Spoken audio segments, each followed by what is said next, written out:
அஸ்ஸலாமு அலைக்கும் வரஹ்மத்துல்லாஹி தஆலா பர்காத்துஹு. அல்லாஹ்வின் திருப்பெயரால் ஆரம்பம் செய்கிறேன். Welcome back to my channel. Today's Quran verse. இன்ஷா அல்லாஹ் இந்த சேனலில் நம்ம டெய்லி தமிழில் குரான் ஓத போகிறோம். தமிழ் பொருளோட குரான் ஓதணும் அப்படின்னு நினைக்கிறவங்களுக்கு இந்த சேனல் ரொம்பவே யூஸ்ஃபுல்லாக இருக்கும். அல்லாஹ் தாலா குரானில் என்ன சொல்லியிருக்கான் அப்படிங்கிறத நம்ம ஒவ்வொரு அத்தியாயமாக பார்த்துட்ருக்கோம்.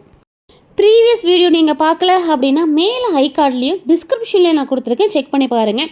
நம்மளோட சேனலில் ப்ளேலிஸ்ட்லேயுமே இருக்குது. நம்மளோட சேனலில் இப்போ தான் நீங்கள் ஃபஸ்ட் டைம் பார்க்குறீங்க அப்படின்னா சப்ஸ்கிரைப் பண்ணிவிட்டு பக்கத்தில் இருக்கிற பெல் ஐக்கானையுமே ஆல் ஆப்ஷன் கொடுத்துக்கோங்க. அப்போ தான் நான் டெய்லி போடுற வீடியோஸ் எல்லாமே உங்களுக்கு நோட்டிஃபிகேஷனில் வரும். இன்ஷா அல்லாஹ் இப்போ நம்ம பார்க்க போகிற அத்தியாயம் 18 அல் கஹஃப். வசனம் 31லேருந்து பார்க்கலாம். நிலையான சொர்க்கங்கள் அவர்களுக்கு உண்டு. அவர்களுக்கு கீழே ஆறுகள் ஓடும். அங்கு அவர்களுக்கு தங்க காப்புகள் அணிவிக்கப்படும். அவர்கள் பச்சை நிற மெல்லிய பட்டாடைகளையும் அடர்த்தியான பட்டாடைகளையும் அணிவார்கள்.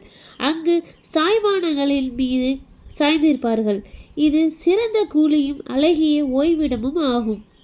அவர்களுக்கு இரு மனிதர்களை எடுத்துக்காட்டாக கூறுவீராக. அவ்விருவரில் ஒருவருக்கு 2 திராட்சை தோட்டங்களை கொடுத்தோம். அவற்றை சுற்றிலும் பேரிச்சை மரங்களை அமைத்தோம். அவ்விரண்டுக்கும் இடையே பயிர்களையும் அமைத்தோம். அவ்விரு தோட்டங்களும் தனது விளைச்சலை கொடுத்தன. அதில் அவை எந்த குறையும் வைக்கவில்லை. அவ்விரண்டுக்கும் இடையே ஆற்றை பாய்ந்தோட செய்தோம். அவனுக்கு இன்னும் பல விளைச்சல்களும் இருந்தன. அவன் தன் நண்பருடன் கலந்துரையாடும் பொழுது தான் உன்னை விட அதிக செல்வத்தை கொண்டவன், ஆட்களாலும் வலிமை மிக்கவன் என்று கூறினான். அவன் தனக்குத்தானே அநியாயம் செய்தவனாக தன் தோட்டத்திற்குள் நுழைத்து, இது ஒருபோதும் அழிந்து விடுமென நான் எண்ணவில்லை. உலகம் அழியும் நேரம் ஏற்படும் என்று நான் எண்ணவில்லை. நான் என் இறைவனிடம் கொண்டு செல்லப்பட்டாலும் அதைவிட சிறந்த இடத்தையே பெற்றுக்கொள்வேன் என்று கூறினான். உன்னை மண்ணிலிருந்தும் பின்னர் விந்து துளியிலிருந்தும் படைத்து பிறகு உன்னை மனிதனாக ஒழுங்குபடுத்தினானே, அவனையா நீ மறுக்கிறாய்? மாறாக அவனே என் இறைவனாகிய அல்லாஹ்.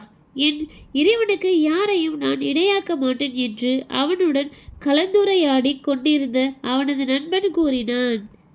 உன் தோட்டத்தில் நீ நுழைந்த போது அல்லாஹ் நாடியதே நடக்கும். அல்லாஹ்வின் உதவியின்றி எங்களுக்கு எந்த ஆற்றலும் இல்லை என்று கூறியிருக்க வேண்டாமா? பொருளாதாரத்திலும் பிள்ளை செல்வத்திலும் உன்னை விட குறைந்தவனாக என்னை நீ கருதினால் உனது தோட்டத்தை விட சிறந்ததை என் இறைவன் எனக்கு வழங்கக்கூடும். மேலும் வானிலிருந்து அழிவை அதன் மீது இறக்கி அதனால் அது வழுக்கும் வெட்ட வெளியாக ஆகிவிடலாம். அல்லது அதிலுள்ள தண்ணீர் வற்றி போய் அதை உன்னால் தேடி கண்டுபிடிக்க இயலாமல் போகலாம் என்றும் கூறினார். அவனது விளைச்சல்கள் சுற்றி வளைக்கப்பட்டன. அது அடியோடு வீழ்ந்து கிடக்கும் நிலையில் அதற்காக அவன் செலவிட்டதை பற்றி கவலைப்பட்டு தன் கைகளை பிசைந்தவனாக என் இறைவனுக்கு நான் யாரையும் இணை வைக்காது இருந்திருக்க வேண்டுமே என்று கூறினான். அல்லாஹ்வை அன்றி அவனுக்கு உதவி செய்யும் எந்த கூட்டத்தினரும் இருக்கவில்லை. தனக்கே உதவக்கூடியவனாகவும் அவன் இருக்கவில்லை. அவ்விடத்தில் உண்மையாளன் அல்லாஹ்வுக்கே அதிகாரம் உரியது. அவன் கூலி வழங்குவதில் சிறந்தவன், முடிவெடுப்பதிலும் சிறந்தவன். இவ்வுலக வாழ்வுக்கான உதாரணத்தை அவர்களிடம் கூறுவீராக. அது வானிலிருந்து நாம் இறக்கிய மலையை போன்றது. அதனுடன் பூமியின் தாவரங்கள் கலந்தன. பின்னர் அவை காய்ந்து சருகுகளாக ஆயின. அவற்றை காற்று அடித்து செல்கிறது.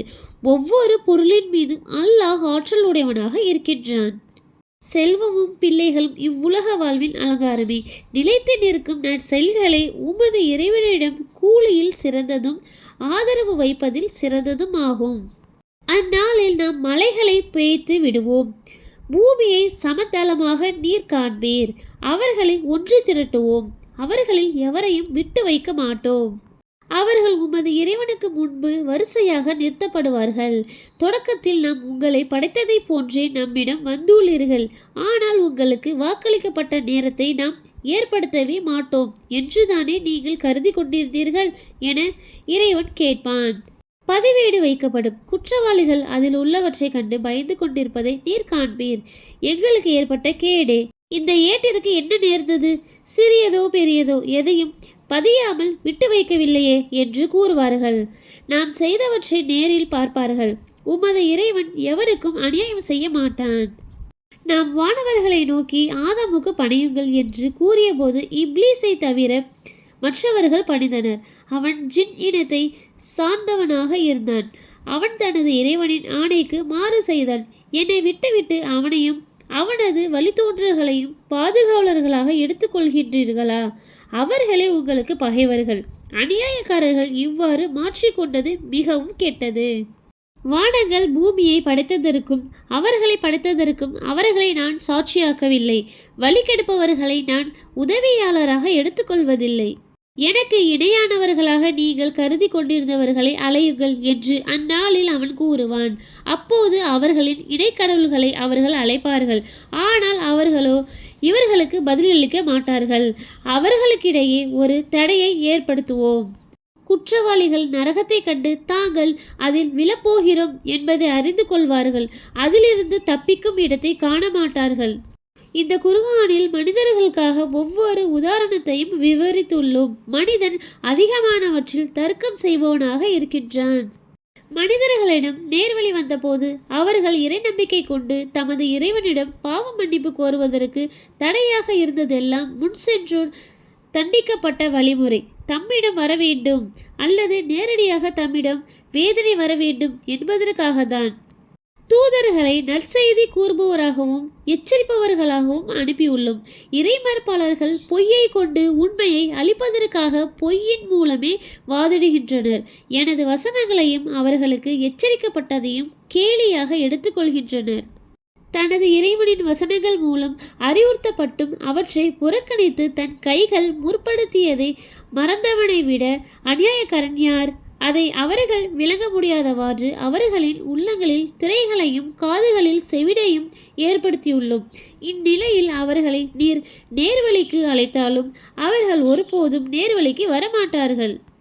உமது இறைவன் மன்னிப்பு மிக்கவன், கருணை உடையவன். அவர்கள் செய்தவற்றின் காரணமாக அவர்களை அவன் பிடிப்பதாக இருந்தால் அவர்களுக்கு தண்டனையை விரைவுபடுத்தியிருப்பான். மாறாக அவர்களுக்கென வாக்களிக்கப்பட்ட நேரம் உள்ளது.